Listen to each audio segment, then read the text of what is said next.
بسم اللہ الرحمن الرحیم الحمد للہ رب العالمین والصلاة والسلام علی المبعوث رحمۃ للعالمین۔ تو اب ہم آج سے اپنا سورہ بقرہ کی تفسیر کا آغاز کر رہے ہیں۔ تو اعوذ باللہ من الشیطان الرجیم۔ الف لام میم، یہ جو ہیں حروف مقطعات ہیں، ان کا مطلب، ان کا معنی جو ہے وہ صرف اللہ تعالیٰ جانتے ہیں۔ یہ ان کے بارے میں جو ہے محتاط اور محفوظ مسلک ہے۔ کچھ مفسرین نے اس کی تفسیر کرنے کی کوشش کی ہے،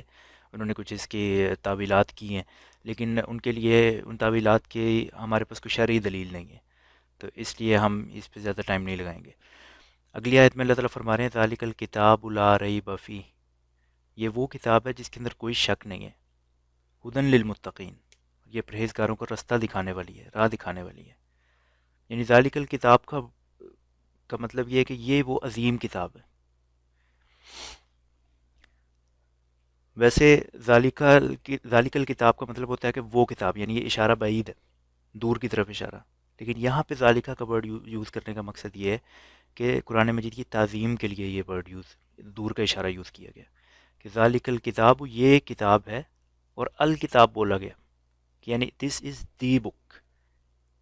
یا یوں کہہ لیں کہ دوسری کتابیں اتنی زیادہ کتابیں کہلانے کی حقدار نہیں ہیں جتنی یہ کتاب کہلانے کی حقدار ہے۔ اصل میں کتاب ہی یہ ہے، کتاب کہلانے کی مستحق ہی یہ ہے، کیونکہ جو اس میں علوم ہیں، جو اس کے اندر کمانڈز ہیں، جو نالج ہے، وہ سب کچھ کسی اور کتاب میں آپ کو نہیں ملے گا۔ اس کے بعد لا ریب فیہ، یعنی یہ ایک ایسی کتاب ہے کہ جس کے اندر کوئی شک نہیں ہے، اور اس کے کسی بھی پہلو میں کوئی شک نہیں ہے۔ اس کے اللہ تعالیٰ کی طرف سے نازل ہونے میں کوئی شک نہیں ہے، اس کے اندر جو نالج ہے اس میں کوئی شک نہیں ہے، اس کے اندر جو ہسٹری کی باتیں ان میں کوئی شک نہیں ہے، اس میں جو فیوچر کی پریڈکشنز ہے اس میں کوئی شک نہیں ہے، اس کے اندر جو آخرت کی باتیں اس میں کوئی شک نہیں ہے، اس کے اندر جو عقائد کی باتیں ان میں کوئی شک نہیں ہے، بلکہ یہ شکوک و شبہات کو زائل کرنے والی کتاب ہے، یہ شک کو دور کرنے والی کتاب ہے، یہ یقین والی کتاب ہے، یہ آپ کو یقینی نالج دیتی ہے، یہ آپ کو سرٹینٹی دیتی ہے، اور یہ آپ کو ہدایت دیتی ہے، یقینی طور پر یہ آپ کو ہدایت دیتی ہے۔ ہدن للمتقین، یہ متقین کے لیے ہدایت ہے۔ تقوی کی بہت سی ڈیفینیشنز کی گئی ہیں، اللہ تعالیٰ سے ڈرنا، اللہ تعالیٰ کے سامنے کھڑے ہونے سے ڈرنا، اور ساری ٹھیک ہیں۔ ایک ڈیفینیشن جو سب سے زیادہ مجھے اپیل کرتی ہے وہ یہ ہے کہ تقوی یہ ہے کہ آپ ایسی چیز سے بھی بچیں جس کے اندر آپ کو کوئی حرج نظر نہ آ رہا ہو، لیکن آپ کو ڈر ہو کہ اس کو کرنے کی وجہ سے آپ کسی حرج میں مبتلا نہ ہو جائیں۔ یعنی بظاہر ایک چیز ٹھیک نظر آ رہی ہے، حرام نہیں ہے لگ رہی، لیکن آپ اس کو صرف اس وجہ سے چھوڑ دیں کہ کہیں اس کے اندر کوئی حرج نہ ہو، تو یہ تقوی ہے۔ اور یہاں پہ کہا گیا ہے کہ ایسے جو متقین ہیں ان کے لیے ہدایت ہے، ان کو یہ ان لوگوں کے لیے یقینی علوم پرووائڈ کرتی ہے، ان کو یہ شک میں سے نکال کر، ڈاؤٹ میں سے نکال کر سرٹینٹی کی طرف لے جاتی ہے۔ ٹھیک ہے، اب یہاں پہ خدا کا ورڈ یوز کیا کہ اس کا ہدایت کا مطلب یہی ہے کہ آپ کو تاریکی میں سے نکال کر ایمان کی روشنی کی طرف کوئی چیز لے جائے، یہ ہدایت ہے۔ اور جب یہاں پہ ہدایت کا ورڈ یوز کیا گیا ہے، ہدن للمتقین کہا گیا، تو جو یہ نہیں کہا گیا کہ، یا یہ نہیں اسپیسیفائی کیا گیا ہے کہ گائیڈنس ٹورڈز واٹ،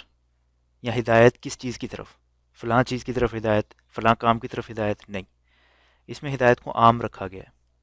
جس کا مطلب یہ بن سکتا ہے کہ یہ جو کتاب ہے یہ ہدایت ہے متقین کے لیے، ان کی دنیا میں بھی اور ان کی آخرت میں بھی، دنیا کی بھی تمام بھلائیوں کی طرف ان کی یہ ہدایت کرتی ہے، اور آخرت کی بھی تمام بھلائیوں کی طرف ان کی ہدایت کرتی ہے۔ یہ کتاب جو ہے ان کی اصولی مسائل میں بھی ہدایت کا سامان بنتی ہے، ان کے فروعی مسائل میں بھی ہدایت کا سامان بنتی ہے، حق اور باطل میں فرق کر دیتی ہے، جیسا کہ اللہ تعالیٰ نے فرمایا ہے سورہ انفال میں بھی کہ یا ایھا الذین آمنوا ان تتقوا اللہ یجعل لکم فرقانا، یا اے ایمان والو اگر تم اللہ سے ڈرو گے، اللہ کا تقوی اختیار کرو گے، تو اللہ تعالیٰ تمہیں وہ انسائٹ پرووائڈ کریں گے جو حق اور باطل کے درمیان فرق کر دے، فرقان پرووائڈ کریں گے اللہ تعالیٰ تمہیں۔ یعنی فرقان کا ورڈ فاروق سے نکلا ہے، فاروق بھی اسی کو بولتے ہیں جو حق اور باطل کے درمیان فرق کر سکتا ہو۔ تو یہاں پہ کہا گیا کہ ہدن للمتقین، لیکن سورہ بقرہ میں ہی آگے جا کے بولا گیا ہے کہ ہدن للناس، کہ یہ لوگوں کے لیے ہدایت ہے۔ تو اصل میں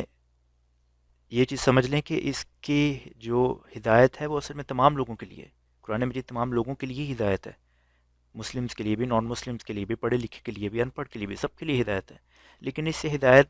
اخذ وہی لوگ کریں گے جو متقین ہوں گے، جو اللہ تعالیٰ سے ڈرنے والے ہوں گے۔ جو دوسرے لوگ ہوں گے وہ یا تو پڑھ کے ایسے ہی گزر جائیں گے، اس سے کچھ اخذ نہیں کریں گے، یا پھر پڑھیں گے ہی نہیں، یہ ان کی بدبختی ہے۔ تو اب یہاں پہ جو ہے وہ ہدایت کی دو اقسام بیان کی جا سکتی ہیں، جو ہم نے سورہ فاتحہ میں بھی کی ہیں، کہ ایک ہدایت تو یہ ہے کہ آپ کو صرف رستہ بتا دیا جائے، ٹھیک ہے، جیسے آپ کے سامنے قرآن آ گیا ہے، یہ ہدایت آپ کے پاس آ گئی ہوئی ہے۔ اب لیکن ہدایت کا دوسرا ایک کیا ہے، جو ہدایت توفیق اسے بول سکتے ہیں، کہ اب آپ کو توفیق بھی حاصل ہو اور آپ اس رستے پر آپ کو چلایا جائے اور منزل تک لے جایا جائے۔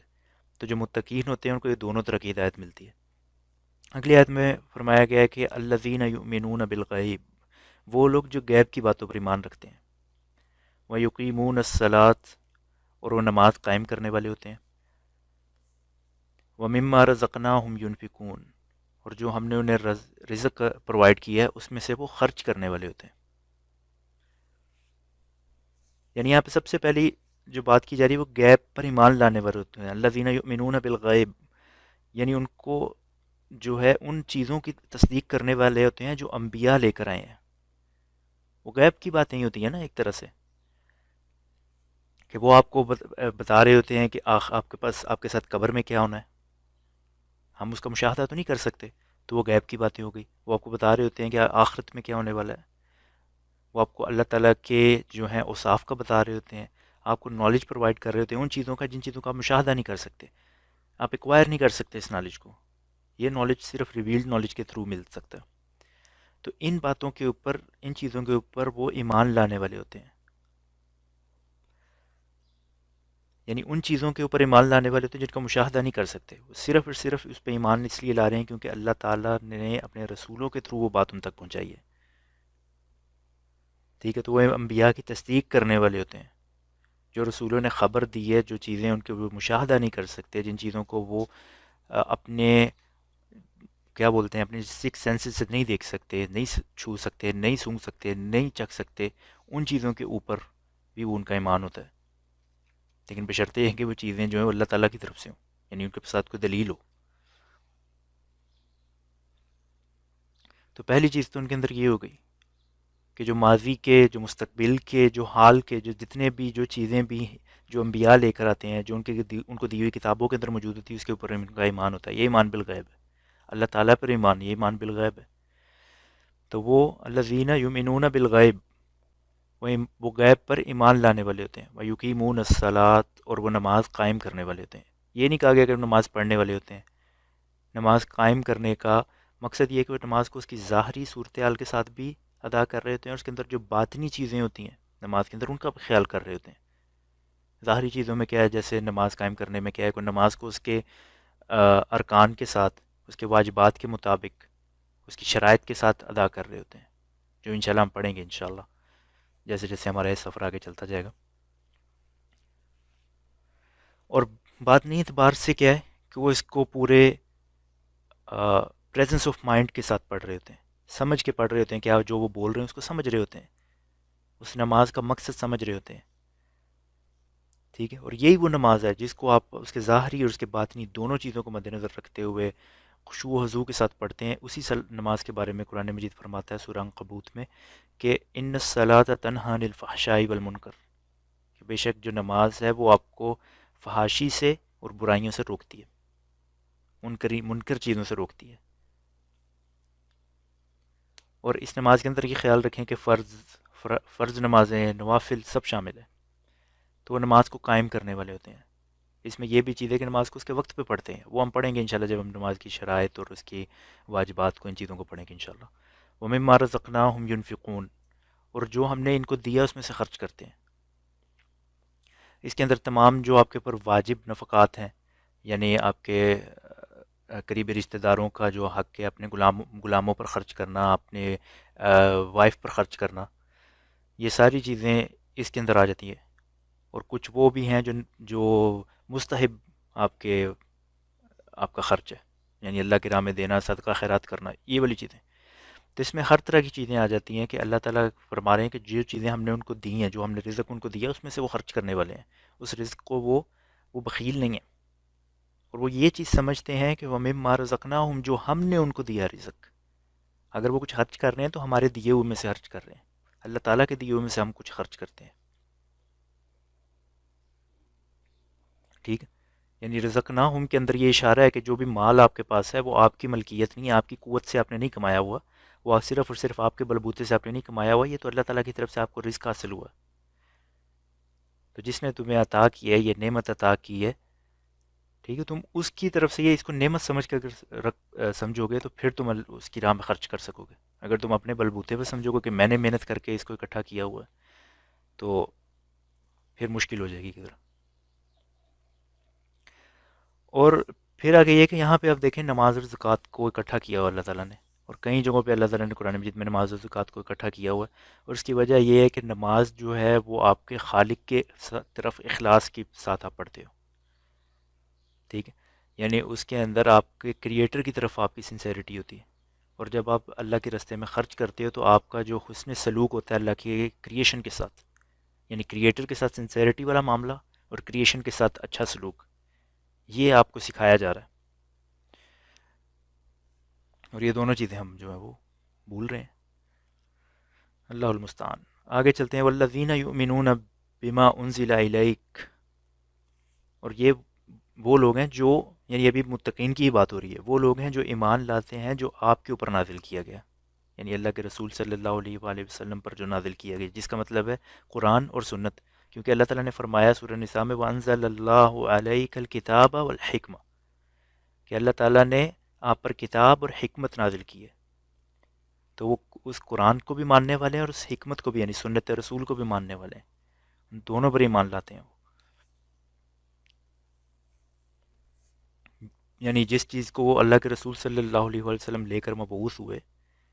اس پر وہ ایمان لے کر آتے ہیں، یہ نہیں کہ اس کے کسی حصے پر ایمان لیں اور کسی حصے کا جو ہے وہ کفر کر دیں، وہ اس کے اوپر اجمالاً وہ ایمان لاتے ہیں،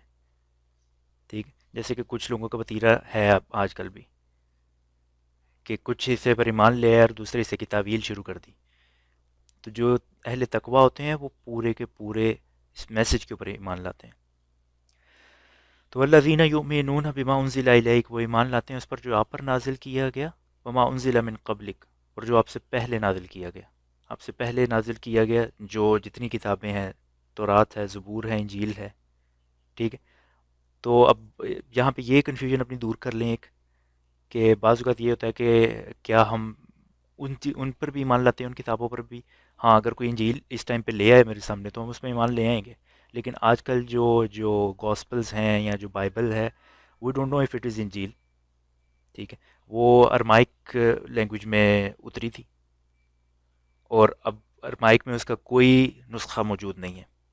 یعنی وہ اپنی اوریجنل لینگویج میں ہی بھی پریزرو نہیں ہے، جس طرح کہ قرآن ہے یہ اپنی اوریجنل، جس لینگویج میں یہ اترا تھا اس لینگویج میں آج تک موجود ہے،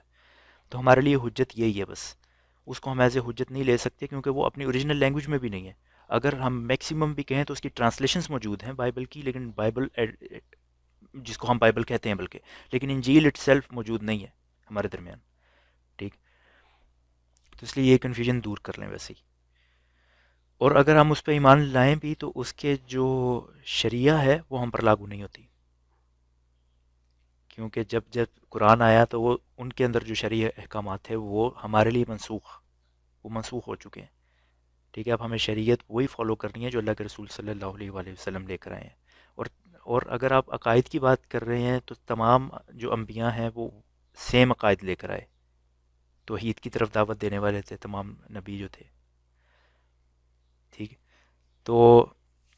اس لیے یہ والی کنفیوژن بعض لوگوں کو ہو جاتی ہے کہ جو آج کل بائبل موجود ہے کہ ہم اس پر بھی ایمان لاتے ہیں، تو نو، ٹھیک ہے، وہ پتہ نہیں وہ پتہ نہیں انجیل ہے بھی کہ نہیں، آپ انجیل لے آئیں تو ہم اس پہ ایمان لائیں گے انشاءاللہ، لیکن اس کی بھی شریعہ ہمارے اوپر فالو کرنی لازم نہیں ہے۔ وبالآخرۃ ہم یوقنون، اور وہ جو ہیں آخرت پر یقین رکھنے والے ہوتے ہیں، یعنی اب شروع میں آپ نے دیکھا کہ یومنون کی بات، ایمان کی بات ہو رہی تھی، اور یہاں یقین کی بات ہوئی ہے کہ آخرت کے اوپر وہ شور ہوتے ہیں کہ یہ آخرت کا دن تو آنا ہی ہے، تو اس لیے وہ ان کے اعمال جو ہیں، کیونکہ آخرت کے اوپر جو ایمان ہے نا، وہ آپ کے اعمال کو ٹھیک کرنے میں سب سے زیادہ کارگر ثابت ہوتا ہے، کیونکہ آپ کو یہ پتہ ہوتا ہے کہ آپ نے کچھ غلط کیا تو آپ نے اس کا جواب دینا ہے۔ جب آپ کو جواب دینے کا ڈر ہی نہیں ہوگا تو پھر جو دل کرے گا جس کا وہ کرے گا۔ اس کے بعد اگلی آیت میں اللہ تعالیٰ فرما رہے ہیں اولئک علی ھدی من ربہم، کہ یہ وہ لوگ ہیں جو اپنے رب کی طرف سے ہدایت پر ہیں، واولئک ھم المفلحون، اور یہی وہ لوگ ہیں جو نجات پانے والے ہیں، جو کامیاب ہونے والے ہیں۔ ٹھیک ہے، اب یہاں پہ پھر خدا کا جو ورڈ ہے، ہدایت کا جو ورڈ ہے، وہ نکرہ میں یوز کیا گیا ہے، یعنی جس کو عموم کے لیے یوز کیا گیا، اس کے اندر ساری چیزیں آتی ہیں کہ ان کے اعمال، ان کے عقائد، ہر چیز درست ہوتی ہے۔ ٹھیک ہے، یہی وہ لوگ ہیں جن کو اللہ تعالیٰ، جو اللہ تعالیٰ کی طرف سے صحیح عقائد پر ہیں اور صحیح اعمال پر ہیں۔ آگے اللہ تعالیٰ فرما رہے ہیں کہ ان الذین کفروا سواء علیہم اانذرتہم ام لم تنذرہم لا یؤمنون۔ تو ان الذین کفروا، وہ لوگ جو جنہوں نے کفر کیا، یا جو اپنی کافرانہ روش کے اوپر ڈٹ گئے، جنہوں نے کفر کو کی روش کو اختیار کر لیا، ایسے اختیار کیا کہ اب ان کے سامنے ہدایت لے آؤ، وہ اس کو سمجھ رہے ہیں، دیکھ رہے ہیں، لیکن پھر بھی ہدایت کی طرف نہیں آ رہے۔ یعنی جس طرح اس دور میں ابو جہل تھا، جس کو پتہ تھا کہ جو جس چیز کی طرف اللہ کے رسول صلی اللہ علیہ وسلم دعوت دے رہے ہیں وہ حق ہے، لیکن اس نے قبول نہیں کیا۔ تو ایسے لوگ جو اپنے کفر پر ڈٹ جاتے ہیں، تو اللہ کے رسول صلی اللہ علیہ وسلم کو بتایا جا رہا ہے کہ سواء علیہم انذرتہم، تو ان کے لیے برابر ہے کہ آپ ان کو ڈرائیں، ام لم تنذرہم لا یؤمنون، یا آپ ان کو نہ ڈرائیں، لا یؤمنون، وہ ایمان لانے والے نہیں ہیں۔ تو اللہ کے رسول صلی اللہ علیہ وسلم تو یہ چاہتے تھے کہ سب ایمان لے آئیں، تو یہ پھر ان کو بتایا جا رہا ہے کہ جن جن کو آپ ڈرا رہے ہیں، سمجھا رہے ہیں، ان میں سے کچھ لوگ تو ایمان لے آئیں گے، لیکن کچھ ایسے ہوں گے جو اپنے کفر پر ڈٹ گئے ہوئے ہیں، وہ اب ایمان لانے والے نہیں ہیں۔ ختم اللہ علی قلوبہم، ان کے دلوں پر اللہ تعالیٰ نے مہر لگا دی ہے، وعلی سمعہم، اور ان کے جو کان ہیں، ان کے کانوں پر مہر لگا دی ہے، یعنی ان کے دلوں پر، ان کے کانوں پر مہر لگا دی ہے۔ ان کے دلوں پر مہر ہونے کا مطلب ہے کہ حق بات اب وہ تسلیم نہیں کر سکتے۔ ان کے کانوں پر مہر ہونے کا مطلب یہ ہے کہ حق بات کو وہ اب سن نہیں سکتے، سنیں گے تو تسلیم نہیں کریں گے، سنیں گے ہی نہیں اب۔ وعلی ابصارہم غشاوہ، اور ان کی آنکھوں پر پردہ ہے، مطلب حق بات کو دیکھ بھی نہیں سکتے، وہ ہدایت کو وہ دیکھ بھی نہیں سکتے۔ وَلَهُمْ عَذَابٌ عَظِيمٌ، اور ان کے لیے دردناک عذاب ہے، یہ بڑا عذاب ہے۔ تو اب یہاں پہ ایک نقطہ یہ سمجھ لیں کہ اکثر یہاں پہ لوگ کنفیوز ہو جاتے ہیں اس آیت پہ آ کے کہ اگر کسی کے دل پہ مہر لگ گئی ہے اللہ تعالیٰ کی طرف سے ہی، تو پھر اس کو ہدایت نہیں دی جا رہی، تو اس کا کیا قصور ہے اس میں پھر؟ تو یہ پہلے ہم نے ذکر کر لیا ہے کہ ان الذین کفروا، یہ ان کا ذکر ہو رہا ہے جن لوگوں نے کفر کیا، نہ صرف کفر کیا بلکہ کفر کی روش پر ڈٹ گئے۔ اب ایک انسان کے پاس ہدایت آئی، ایک انسان کے پاس ہدایت آ رہی ہے اور وہ اس کو ایکسیپٹ نہیں کر رہا، ٹھیک ہے، وہ جانتا ہے کہ یہ حق ہے، وہ سمجھ گیا ہے کہ یہ حق ہے، لیکن پھر بھی وہ اپنے دنیاوی مفادات کی وجہ سے وہ اس کو ایکسیپٹ نہیں کرتا، تو اب یعنی آپ کے پاس ہدایت آئی اور آپ نے ایکسیپٹ نہیں کیا، تو اب یہی بنتا ہے کہ آپ کو ہدایت سے محروم کر دیا جائے۔ ہدایت تو آپ کو دی گئی ہے، قرآن مجید آپ کے سامنے موجود ہے، آپ نہیں پڑھنا گوارا کرتے، تو پھر اس کے بعد اب آپ یہ نہیں کہہ سکتے کہ اللہ تعالیٰ نے آپ کے دل پر مہر کیوں لگا دی ہے۔ تو یہ چیز پہلے ذکر کر لی گئی ہے، اور یہ ایک حضور صلی اللہ علیہ وسلم کی حدیث بھی ہے جس سے یہ چیز اور کلیئریفائی ہوتی ہے کہ مومن جب کوئی گناہ کرتا ہے تو اس کے دل پر سیاہ نقطہ پڑ جاتا ہے، اللہ کے رسول نے فرمایا صلی اللہ علیہ وسلم۔ اگر وہ توبہ کرتا ہے اس گناہ سے اور وہ باز آ جاتا ہے تو اس کا دل پہلے کی طرح ہو جاتا ہے، یعنی صاف ہو جاتا ہے، اور اگر وہ توبہ کرنے کی بجائے اس گناہ پر گناہ کرتا جاتا ہے، یعنی اس گناہ کو دہراتا رہتا ہے بار بار، تو پھر وہ سیاہ نقطہ جو پھیل کے اس کے پورے دل کے اوپر آ جاتا ہے۔ تو اللہ کے رسول صلی اللہ علیہ وسلم نے فرمایا کہ یہی وہ زنگ ہے جس کے بارے میں اللہ تعالیٰ قرآن مجید میں فرما رہے ہیں کہ کلا بل ران اعلی قلوبہم ما کانوا یکسبون، کہ یعنی یہ ان کی حرکتوں کی وجہ سے، ان کے کرتوتوں کی وجہ سے ان کے دلوں پر یہ زنگ آیا ہے۔ ٹھیک ہے، جب آپ اپنے کفر کے اندر، اپنے کیا اسے کہیں گے طغیانی کے اندر بڑھتے ہی جائیں گے، تو پھر اللہ تعالیٰ کی سنت یہ ہے کہ آپ جس طرف جانا چاہتے ہیں اللہ تعالیٰ آپ کے لیے وہ رستہ آسان کر دیتے ہیں۔ آپ ہدایت کی طرف آنا چاہتے ہیں تو انشاءاللہ یہ رستہ آپ کے لیے آسان ہو جائے گا، لیکن اگر آپ ہدایت آپ کے سامنے اور آپ اس کو ایکسیپٹ نہیں کر رہے اور آپ کفر کی طرف جانا چاہتے ہیں تو وہ راستہ آپ کے لیے آسان کر دیا جائے گا جو کہ آپ کو جہنم کی طرف لے کے جا رہا ہے. تو آپ نے خود اس راستے کو ایکسیپٹ کیا ہے, آپ کو کوئی فورس نہیں کیا جا رہا, آپ نے اس راستے کو چوز کیا ہے. اب اس راستے میں آپ کے لیے آسانی پیدا کر دی گئی ہے. اب حق بات آپ کو سمجھ نہیں آئے گی کیونکہ حق بات آپ تک پہنچی, وہ ٹائم تھا آپ کا اس بات کو ایکسیپٹ کرنے کا. اور یہاں پہ ہمارا یہ رکوع ختم ہوتا ہے. تو انشاءاللہ الحمدللہ ہم نے ایک رکوع کر لیا, اور اسی طرح ہم ہر ویڈیو کے اندر ایک ایک رکوع فنش کرنے کی کوشش کریں گے پوری انشاءاللہ, کیونکہ ویڈیوز اس طرح لمبی ہو جائیں گی. لیکن پھر بھی میرے خیال سے ایک رکوع کا ٹارگٹ جو ہے وہ بہت اچھا ہے. تو انشاءاللہ ہم ایک رکوع کوشش کریں گے ہر ویڈیو میں ختم کرنے کا. تو اس کے ساتھ ہی بارک اللہ لی ولکم, السلام علیکم ورحمۃ اللہ وبرکاتہ.